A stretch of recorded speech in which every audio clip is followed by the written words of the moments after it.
नवंबर 2018 की बात है। शाम के 5 बज रहे थे।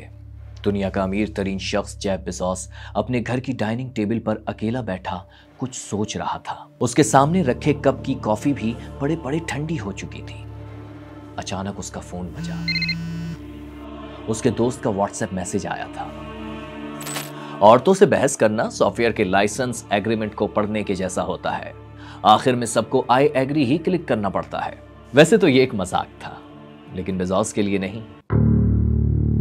पिछले कई महीनों से उसके घर में सब ठीक नहीं चल रहा था, लेकिन अब तक ये बात बाहर किसी को मालूम नहीं थी।